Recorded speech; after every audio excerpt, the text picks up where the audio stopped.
Ni'n mynd i droi rwan at y sesiwn ola cyn amser cinio. Sesiwn lle da ni'n croesawu Alun Hardman ac yn croesawu Meilyr Jones i'r llwyfan. Dwi'm yn gwybod lle da chi'n neud. Da chi'n ista lawr Alun a Meilyr yn dach? Ti'n sefyll yn fanna, na ni. A ydy Alun yma? Oh, wait. Sorry, panic yn fanna. A da ni wedi cael cyfeiriad at Meilyr yn barod yn do. Ond da chi'n meddwl be, dwi'n meddwl, fel un o'r arholwyr allanol a Lana yn arholwr mewnol, i'r gwaith nath Meilyr wneud ar gyfer ei ddoethuriaeth, a nhw'n i glywed mwy am y ddoethuriaeth yma rwan. Dwi jyst yn meddwl, dylen ni longyfarch Meilyr ar gyrraedd y ddoethuriaeth yna. So, llongyfarchiadau a gwahodd Dr Meilyr Jones a Dr Alun Hardman i'r llwyfan. Diolch yn fawr. Yeah, let me just say, dipyn bach o geiriau. Yeah, just cyn troi drosodd i Meilyr, just ychydig o geiriau bach ynglyn â unwaith eto Coleg Cymraeg. So, mae Meilyr yw'r ail myfyrwyr dwi wedi cefnogi trwy'r doethuriaeth. Yr un gyntaf, Dr Hywel Iorwerth, nath ei ymchwil o gwmpas hunaniaeth a chwaraeon. Mae Meilyr yma yn cyflwyno beth mae newydd gorffen yn ei ddoethuriaeth yna, a mae Olivia Beer yma yn y gynulleidfa hefyd wedi dechrau bron iawn gorffen flwyddyn gyntaf yn ei doethuriaeth ar edrych ar chwaraeon ac anturiaeth chwaraeon hefyd, so Adventure Sports Tourism.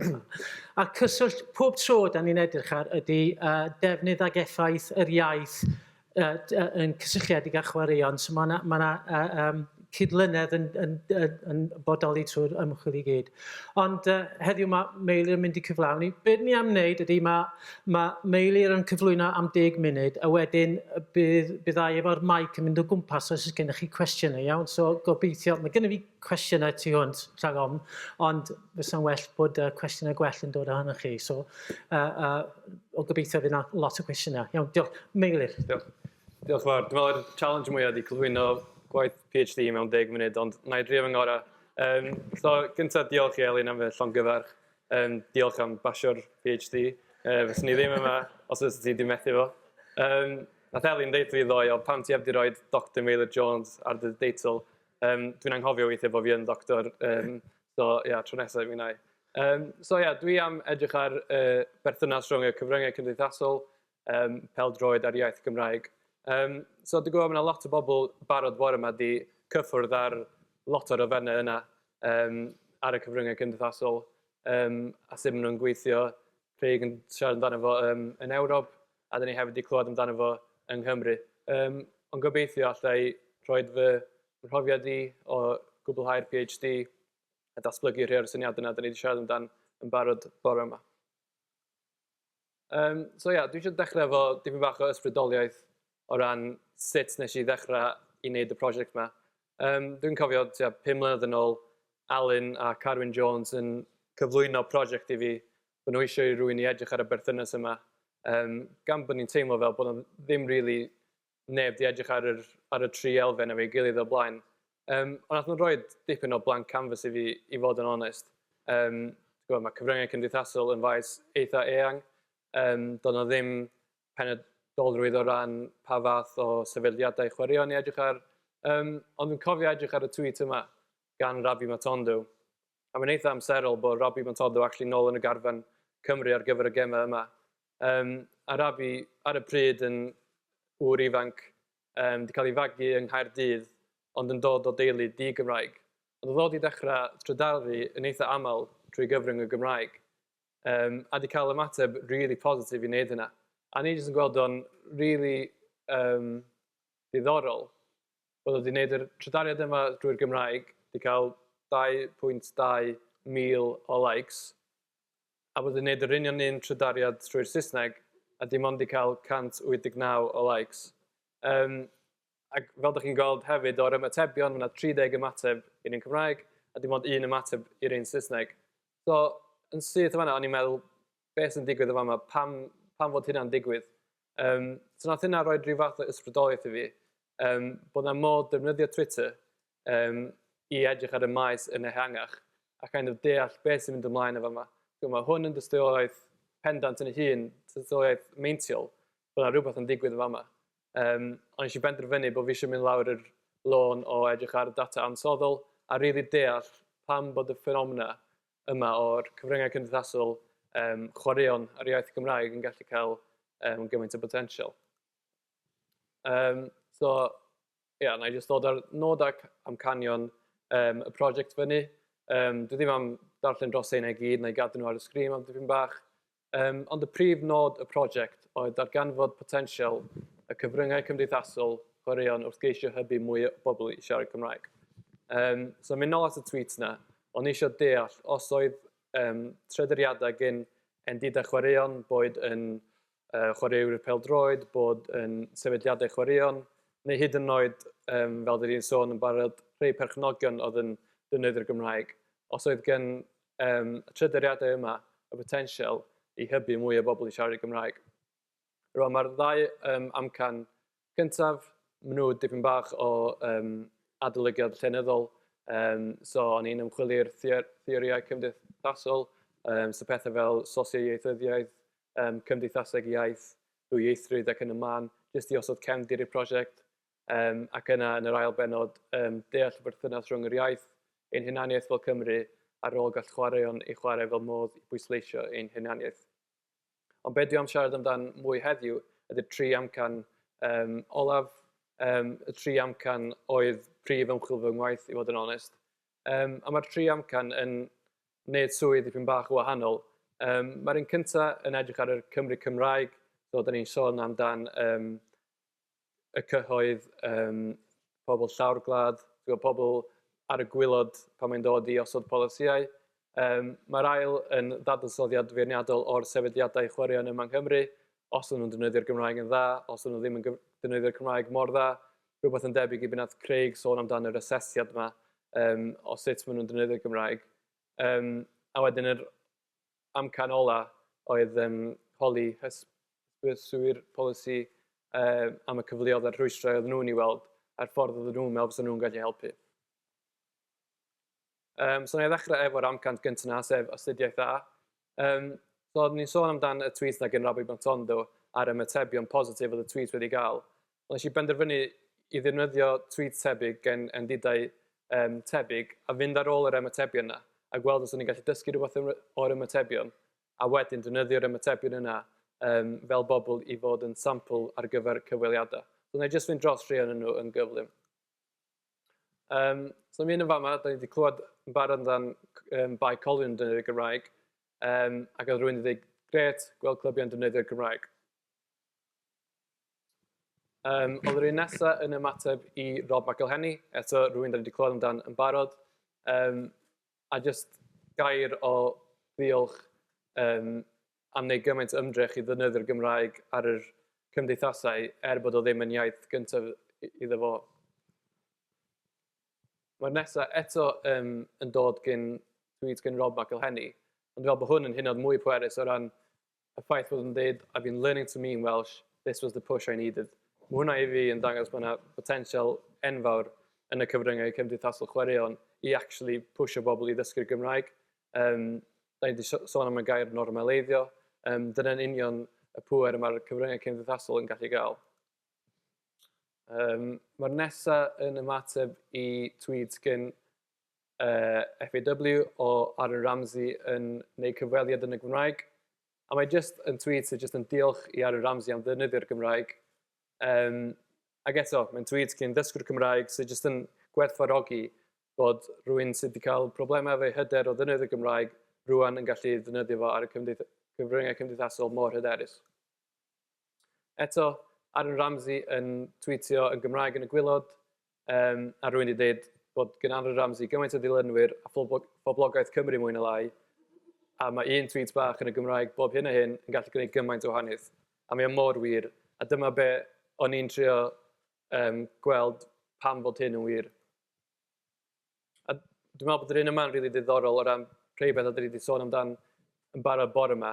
Mae'r tweet yma gen FAW ar y gwylod, now that is a peniad. Be maen nhw wedi gwneud ydy jyst defnyddio un gair Cymraeg, gair eitha syml, ond mewn cyd-destun lle mae'r gair yn esbonio ei hun. So dwi'n meddwl ar y gwylod o'na fideo o Dan James yn penio gol i Gymru. A Elen Ial fel mae wedi dweud bod hi'n caru y ffaith bod yr FAW yn defnyddio'r Gymraeg mor organic a creadigol a bod nhw'n jyst yn plethu geiriau Cymraeg i mewn i dryduriadau Saesneg. Rhywbeth oedd hi'n sôn amdan yn un o'r sgyrsiau gyna. Oedd lot o'r cyfranogwyr yn dweud bod nhw ddim yn licio pan mae sefydliad chwaraeon jyst yn cyfieithu gair yn air o'r Saesneg i'r Gymraeg. Maen nhw'n licio pan mae pethau fel yna'n cael ei blethu mewn yn organic. So dyma oedd yr sampl o'r astudiaeth a wedyn y cam nesaf i fi oedd fynd ar ôl rhai o'r bobl yma, gofyn am cyfweliad i drio deall yn pellach pam nhw'n teimlo mor gryf amdan yr ffenomena yma. So dwi jyst am dod ar rhai fyny ar y sgrin, na drio darllen nhw'n eitha cyflym. Mae hwn amdan yr FAW. Dwi'n gweld pŵer chwaraeon ar engagio pobl di-Gymraeg i gael sortio magu hyder neu magu ymdeimlad positif tuag at y Gymraeg drwy'r chwaraeon. Dwi'n meddwl bod y chwaraeon pŵer i'w wneud yna. Sôn amdan yr effaith mae'r Euros wedi gael. So jyst yn sôn amdan y pŵer y gall chwaraeon i efelychu sut mae bobl yn gweld y Gymraeg. Nesa, mae'r Cymru'n wlad go fach. Dwi'n synnu weithio faint o bobl dwi'n siarad efo'r Twitter yn y Gymraeg, a ti'n nabod nhw mewn ffordd wedyn os ti'n mynd i lefydd fel y Steddfod neu gêm Phêl-droed, ti'n gweld nhw maen nhw'n gyfarwydd. So eto, dangos pŵer y Cyfryngau Cymdeithasol o ddod â bobl at ei gilydd, fysa falle ddim yn cwrdd mewn bywyd arferol. Rhywbeth o'n i'n ei alw yn yr cymuned rhithiol yma, mae Cyfryngau Cymdeithasol yn gallu greu. Oedd hwn amdan y tweet nes i ddangos amdan Bai Colwyn. Rwy'n yn dweud bod nhw'n jyst yn licio gweld dipyn bach y Gymraeg o'r sydd eisiau geiriau, a mae'n dweud bod nhw'n jyst yn rhoi statws uwch i'r iaith. Mae jyst yn normaleidio'r iaith dipyn bach.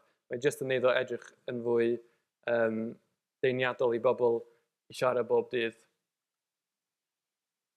Oedd hwn yn dod gyn ferch oedd yn gweithio i menter iaith Maldwyn, dwi'n meddwl, a mae jyst yn dweud bod gweld celebs yn defnyddio'r Gymraeg yn gwneud gwaith nhw gymaint haws. Eto, jyst yn adlewyrchu y pŵer y gall y Cyfryngau Cymdeithasol i gael, ond hefyd y pŵer y gall chwaraeon i gael. Mae menterau iaith yn gweithio ddydd i ddydd i drio hybu mwy o bobl i siarad Cymraeg, ond os ti'n cael un tweet gan rhywun fel Aaron Ramsey, mae'n gallu gwneud y byd o wahaniaeth.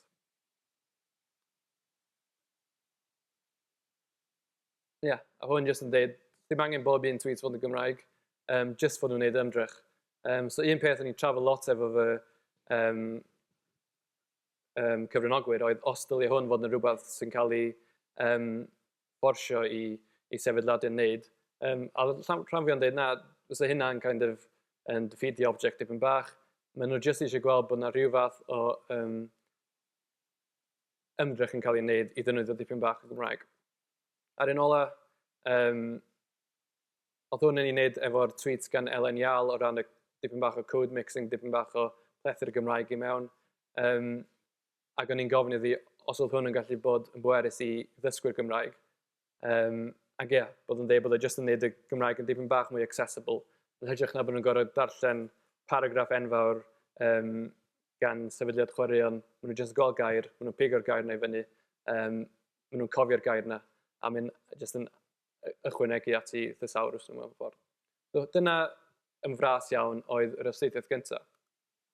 So wedyn oedd yn gwneud synwyr wedyn i gymryd y gwybodaeth yna a symud mewn i astudiaeth B, sef yr astudiaeth feirniadol o'r sefydliadau chwaraeon yng Nghymru. So dwi wedi trio ffocysu ar y rhai pêl-droed, ond mi oedd yna rhai rygbi hefyd a rhai eraill hefyd. So nath i siarad dipyn bach am cas newydd bore yma. A mae cas newydd yn eitha unigryw, lle oedd Craig yn siarad amdano'r fan-led neu club-led yma. Lle yng Nghas Newydd, dyn o'r enw Dave Rogers nath benderfynu wneud cyfrif Cymraeg o'r enw Yr Alltudion, achos bod o'n meddwl bod yna ddyletswydd ar y clwb i drydaru drwy'r Gymraeg. Mae wedi cael cefnogaeth gan y clwb i wneud hyn, a dyma i reswm fo am wneud o. Ond mae'r iaith Gymraeg yn tyfu yn ardal Casnewydd. Mae'n bwysig iawn i greu cyfleoedd i bobl i ddefnyddio'r iaith. Clwb Cymraeg ydy Casnewydd gyda pherchnogion Cymreig. Mae'r clwb yn awyddus iawn dathlu Cymru. Mae pobl yn Casnewydd wedi dechrau teimlo'n Gymreig mwy na Phrydeinig. Nawr felly mae'n bwysig iawn i'r clwb adlewyrchu'r ffaith yma. So eto, just fan neu cefnogwr o ddim meddwl, dio ddim yn iawn bod clwb yng Nghymru ddim yn defnyddio dim Cymraeg ar ei cyfrifon. Mae rhaid fi wneud rhywbeth amdano y peth. Eto, da ni wedi clywed gen Hugh yn Wrexham. Nes i gyfweld Tom Barlow o Wrexham, dwi'n meddwl cyn i Hugh ddechrau swydd o, pam ni wedi sylwi bod Wrexham yn dechrau defnyddio mwy a mwy o Gymraeg ar y cyfrifau cymdeithasol. Ac our audience, it's worldwide now. A lot of American people, Brazilian, literally the whole world. The Welsh first language, our fan base in Welsh, I doubt it's going to be a huge proportion. But even if it was just 5%, just making those 5% of fans feel a bit more included. This is a Welsh club. They're using some Welsh, trying to use some Welsh. This is really good. So eto, just teimlo bod gen nhw y dyletswydd yna, fel clwb Cymraeg, i ddathlu hunaniaeth, i ddathlu'r iaith. Ac oedd o'n deitha fi, eisiau ofyn fo, ers i Rob a Ryan ddod mewn, ydyn nhw wedi directly deitha chi, mae rhaid chi ddefnyddio mwy o Gymraeg. Na, dyn nhw wedi rhoi unrhyw fath o gyfarwyddyd mor llym a hynna i ni. Ond, os dwi'n gallu gweld Rob a Ryan yn trio defnyddio fo ar rhaglenni fel heno neu newyddion, pam allai ddim adlewyrchu hynna ar y cyfryngau cymdeithasol. So eto'r agwedd yma, positif o'r top i lawr, yn gallu cael gymaint o ddylanwad. Ac yn ola, wrth gwrs, yr FAW. So, actually, nes i ddim siarad efo Ian Gwyn Hughes, ond nes i siarad efo Rob Dowling, sef pennaeth cyfarthrebu y gymdeithas. A mae'n eitha diddorol, di Rob ddim yn siaradwr Cymraeg, mae wedi dod o deulu di-Cymraeg, ond mae'n falch iawn o'r Cymraeg, a mae'n falch iawn o'r hyn mae'r gymdeithas yn trio wneud. So, beth o'n dweud ydy bod nhw'n rhoi y pêl-droed ar yr ochr mewn ffordd. Maen nhw'n trio cynrychioli'r wlad trwy'r gwaith maen nhw'n wneud mewn ffurf eraill. Maen nhw'n trio creu cymuned authentic o gwmpas y gwaith maen nhw'n wneud, a trio wneud hynna i ddod yn rhan o bywyd Cymraeg, rhan bwysig y bywyd Cymraeg, dim ots beth sy'n digwydd ar y pitch. So, bron iawn bod ni'n rhoi'r canlyniadau i un ochr, yndi maen nhw'n bwysig, ond fel swydd fel pennaeth cyfarthrebu, mi o eisiau gadael bach mwy o legacy, a eisiau pwysleisio pwysigrwydd y Gymraeg i'n hunaniaeth. So eto, dyna yn rili fras oedd astudiaeth B. Mi oedd yna gyfweliadau gyda chwaraeon eraill. Eto, rhai wneud yn dda, rhai ddim yn wneud yn dda. A mae'n werth nodi, da ni wedi clywed dipyn bach am clwb Dinas Caerdydd yn barod. So fyswn ni wedi cael cyfweliad efo Cardiff City a Swansea City, a mi nes i drio'n galed iawn i gael cyfweliad efo nhw. Ond nes i methu wneud. A dwi'n meddwl bod hynna yn ei hun yn eitha arwyddocaol. Ond nhw ddim eisiau wneud. Mae'n siŵr achos bod nhw gyda nhw ddim byd da i ddweud. Ond beth ni'n gweld yn y tri enghraifft yma ydy, ar y top mae'r agwedd yn positif iawn. A mae wedi treiddio lawr i'r clwb. Lle ar y top yn rhywle fel Cardiff City neu Swansea City, dwi ddim yn meddwl bod y perchnogion efo'r agwedd mor positif tuag at yr iaith Gymraeg na tuag at hunaniaeth ni fel Cymru. A wedyn yr astudiaeth ola, astudiaeth C, o'n i'n edrych i gyfweld gwahanol bobl ar y top y goeden os liciwch chi, y llunwyr polisïau yma.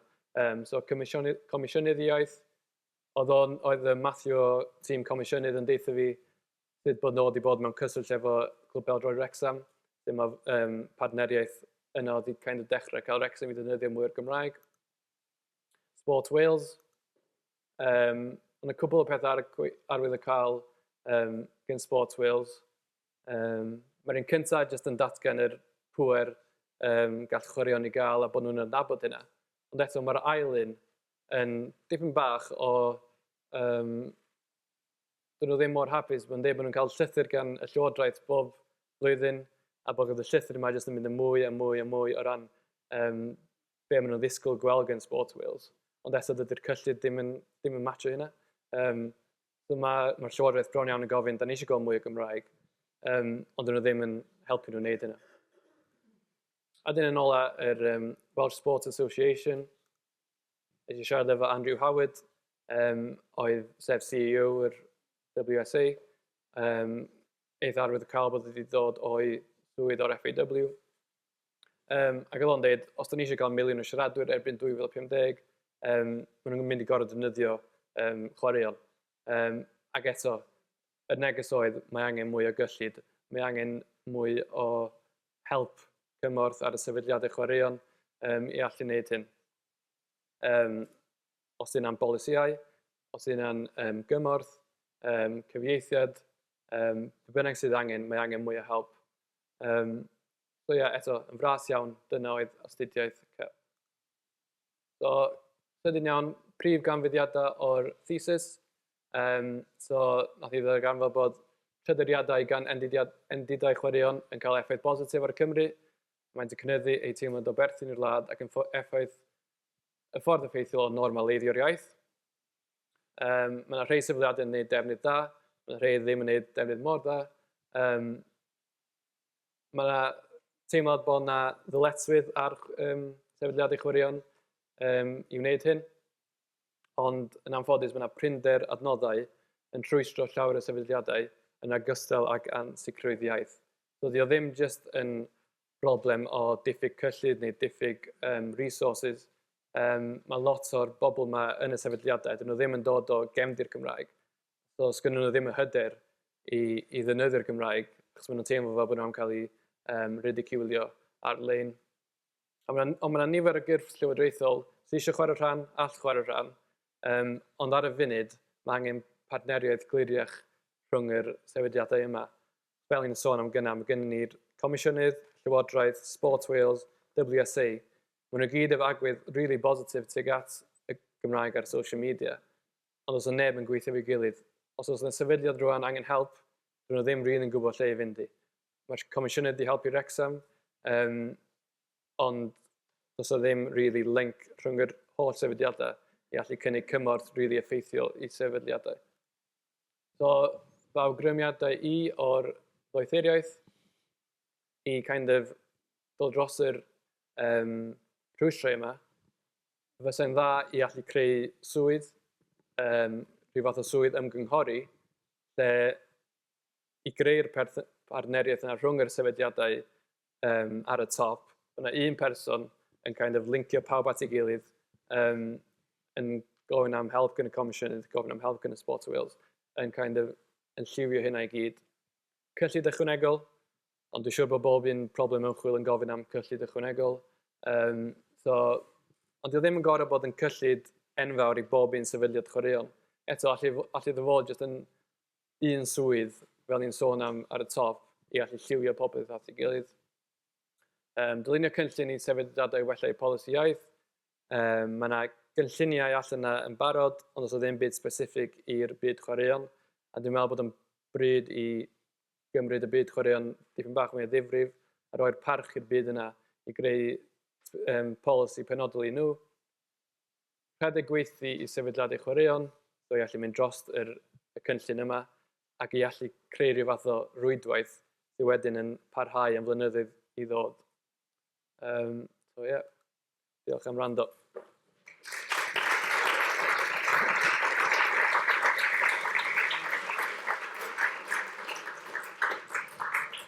Mynd bach dros amser. Helo.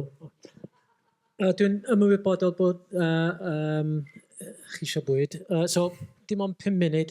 So, gobeithio bydd yna cwestiwn yn dod o'r llawr. Os ydych chi eisiau codi'ch llaw, a na i dod o draws gyda'r meic. Diolch. Gynta. Yeah, question for Dr. Jones. Congratulations. I'm Derek Mackay from Scotland. One thing, you started off with the Rabbi Matondo tweet. Yeah. One thing that struck me there was, I don't know if you looked at this, but did you see any difference or have you come across any difference in perception or how people respond to tweets in Welsh when they're from an individual as opposed to an organisation, you know, where if it appears that Rabbi is doing that spontaneously and naturally, does that gain more sort of traction and more positive feedback, maybe with less risk than, say, the FAW or somebody would face doing the same? think there's a little bit more appreciation, especially in terms of Rabi's background, that he comes from a non-speaking Welsh family.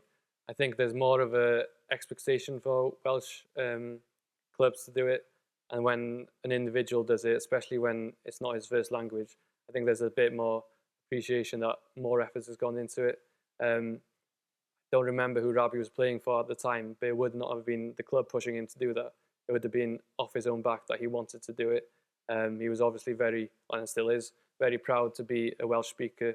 So I think there's a bit more appreciation for the individual than the club. I think, especially as time goes on, there'll be more expectation for the club to do it. As more clubs kind of start doing it, more clubs will follow, and hopefully it will become more normal. But yeah, a little bit more appreciation for an individual that especially comes from a non-speaking Welsh family.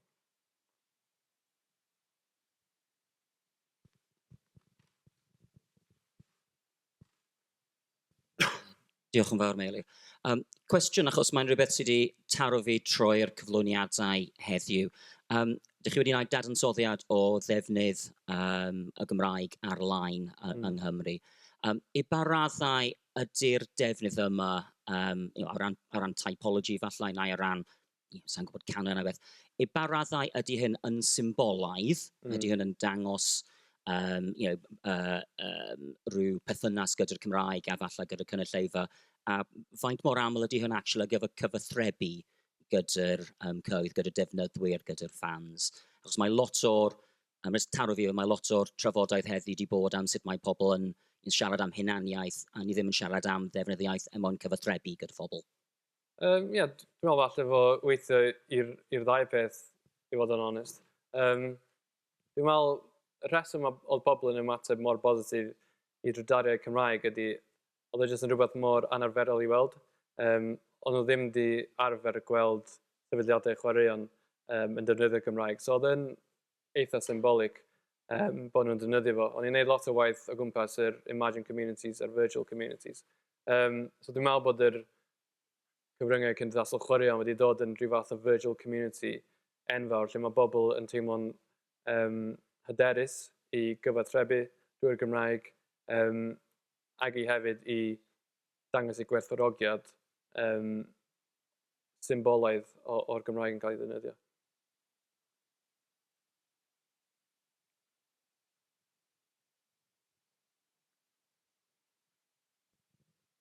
O'n i jyst yn meddwl, mae'n eitha diddorol, dwi'n fel arfer ni'n canolbwyntio ar yr ymateb negyddol mae posts Cymraeg yn cael. A dyn ni ddim yn neud digon falle o dyn ni sylw at yr ymateb positif, so ni'n gweld hwnna'n rili fuddiol. Gyda llaw cyfarwyddwr Mentraeth Cymru, so diddordeb dy fi wrth gwrs mewn rhwyddo'r iaith o safbwynt codi statws ag agwedd bobl tuag at y Gymraeg, a mae meddwl am y neges positif na, yr ymateb positif mae bobl yn rhoi. Ond jyst o ran diddordeb, oedd na ymatebion, oedd ti'n dod o draws ymatebion negyddol, achos mae rhywun yn gweld lot o'n nhw, yn dyn nhw weithiau mae rhywun yn rhoi rhywbeth lan yn Gymraeg ar ymateb yw, no, didn't understand any of that, a mae yna rhyw chwa o bobl yn teimlo'r angen i bwyntio mas bod nhw ddim yn deall yr hyn gath i sgwennu. Oedd mwy o bositif neu mwy o negyddol? Lot mwy o bositif, ond mae'n rhywbeth ath ni fel tîm goruchwylio fi drafod eitha lot, os oeddwn ni am fynd lawr y rŵt o edrych ar ymatebion negatif hefyd. Ond be o'n i'n ffindio oedd ymatebion negyddol, oedd nhw fel arfer yn dod gyn, dyda bo Aaron Ramsey'n tweetio'n Gymraeg, fysa o'n dod gyn rhyw fan Arsenal neu fan, dim pobl Cymraeg lle. So ymatebion negatif bron iawn i gyd yn dod gyn bobl o'n i'm eisiau clywed gan anyway, achos do'n nhw byth am helpu fi ateb y broblem, really, achos do'n nhw byth am bod eisiau siarad Cymraeg.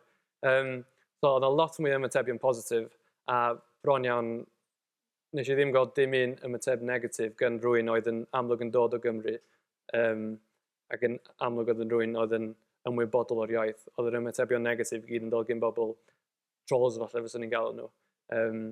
Oedd yn dilyn y pobl yma gan bod nhw wedi chwarae glybiau'n Lloegr, a ddim yn dall probably bod yna iaith yng Nghymru hyn o'n oed.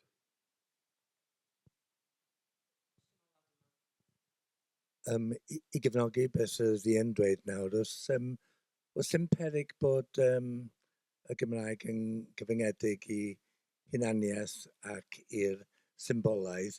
Dwi'n meddwl am yn clwb yn hunain, mae'n digon, mae baner I gyd, ildiwn I fyth, godyn ni eto yn Gymraeg, ond mae chantiau I gyd yn Saesneg. Y beth y bob dydd yn Saesneg. A pam felly pwyslais ar trydar yr X ar amser pan mae pawb yn dod off X? Mae llawer, dyna sydd hyd yn oed gyrru I'n Gwynhws I ffwrdd o X, oll beth yn negyddol. Mae llawer mwy o le trafod ar Facebook, ac ni wedi cael cyfryngau newydd o ran creu cynnwys YouTube yn Gymraeg, gemau digidol yn Gymraeg hefyd. Mae'n cwestiwn rili da, ond be na I ddweud ydy, mae rhaid cofio nes I dechrau gwaith yma 5 mlynedd yn ôl, cyn I Elon brynu trydar y fath I fel yma.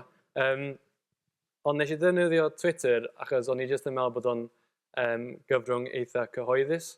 O'n i'n gallu ffindio y tweets yma heb gorau dilyn rhywun neu ar Facebook os o'n i'n gorau falle adio rhywun fel ffrind. So oedd na elfen o practicality, jyst wneud yn haws I ymchwilio. Ond yn amlwg rwan, efo pethau sy'n mai, be dwi eisiau gwneud yn y dyfodol ydy ymchwilio mewn I gyfryngau eraill. A o'n siarad efo Alun ddoe, da ni'n rhagweld bod Twitter yn fod yn lle eitha volatile rwan am y blynyddoedd nesaf.